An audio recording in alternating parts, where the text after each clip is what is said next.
selamat malam dan salam sejahtera bagi kita semua.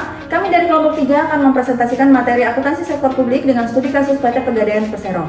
Perkenalkan anggota kelompok kami. Saya Adelia Nurafifa. Saya Salsabila Putri Pratiwi. Dan saya Shirley Aprilia. Berikut materi dari kami. Pada presentasi ini, kami akan membahas mengenai profil PT Pegadaian, tujuan organisasi, sumber pendanaan, pertanggungjawaban laporan keuangan di tahun 2025, struktur organisasi, karakteristik anggaran, serta sistem akuntansi yang digunakan oleh PT Pegadaian. Nah, PT Pegadaian ini memiliki sejarah panjang dalam pelayanan keuangan berbasis gade di Indonesia. Berawal dari Bank Van Linding yang didirikan oleh VOC pada tahun 1746, kemudian pada tanggal 1 April tahun 1901 didirikan Pegadaian Negara pertama di Sukabumi, Jawa Barat, yang menjadi awal lahirnya Pegadaian modern di Indonesia. Sejak saat itu, Pegadaian terus berkembang menjadi salah satu lembaga keuangan yang dipercaya oleh masyarakat. Bisa kita lihat di sini visi dan misi PT Pegadaian. Visinya yaitu The Leader in the Gold Ecosystem and Accelerator of Financial Inclusion. Sedangkan misinya yaitu membangun ekosistem emas dan keuangan terbaik, mengembangkan bisnis baru yang memberi nilai tambah bagi seluruh stakeholder serta memberikan layanan prima kepada masyarakat dan UMKM.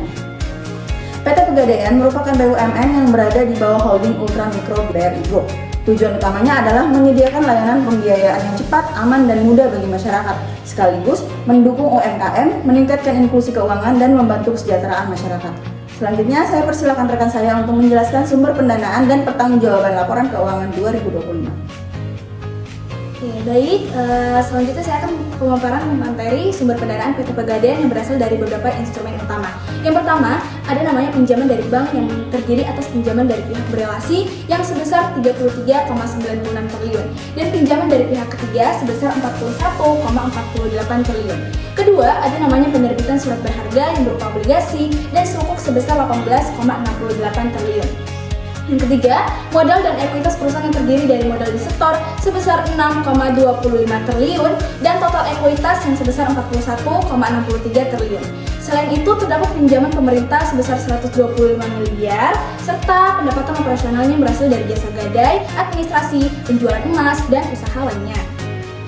Nah, sebagai bentuk pertanggungjawaban kepada pemerintah, pemegang saham, dan masyarakat, PT Pegadaian juga menyusun laporan keuangan secara transparan. Pada tahun 2025, total aset Pegadaian ini mencapai 151,65 triliun, total liabilitas sebesar 110,03 triliun, dan total ekuitas sebesar 41,63 triliun. Perusahaan juga mencatat pendapatan usaha sebesar 89,58 triliun dengan laba bersih yang mencapai 8,34 triliun. Kinerja tersebut didukung oleh rasio keuangan yang baik seperti ROA sebesar 6,69%, ROE sebesar 21,69%, current rasio sebesar 132,87%, dan BOPO yang sebesar 63,47%. Nah, laporan keuangan PT Pegadaian terdiri dari laporan posisi keuangan, laporan laba rugi, laporan perubahan ekuitas, dan laporan arus kas. Laporan-laporan tersebut memberikan informasi yang mengenai kondisi keuangan perusahaan, tingkat profitabilitas, perubahan modal perusahaan, serta kemampuan perusahaan dalam mengelola arus kas. Oke, berdasarkan hasil audit independen, PT Pegadaian juga memperoleh opini wajar tanpa modifikasian atau WTP. Hal ini juga menunjukkan bahwa laporan keuangan telah disajikan secara wajar sesuai standar akuntansi keuangan yang dapat dipercaya sebagai dasar pengambilan keputusan. Selanjutnya, saya akan mempersilahkan rekan saya untuk menjelaskan struktur organisasi, karakteristik anggaran, dan sistem akuntansi PT Pegadaian. Baik, di sini saya akan menjelaskan mengenai struktur organisasi pada PT Pegadaian.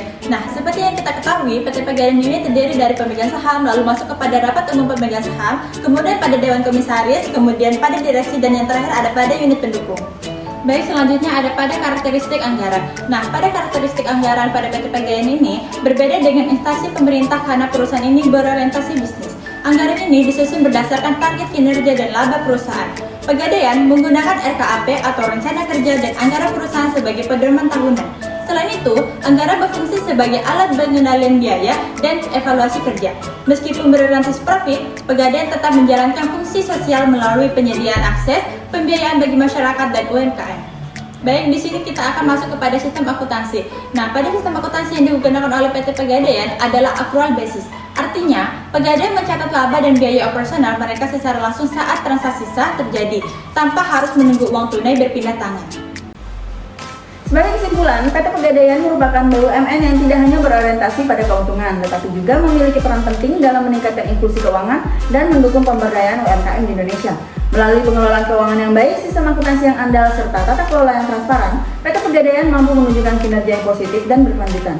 Demikian presentasi dari kelompok kami. Terima kasih atas perhatian yang diberikan. Wassalamualaikum warahmatullahi wabarakatuh.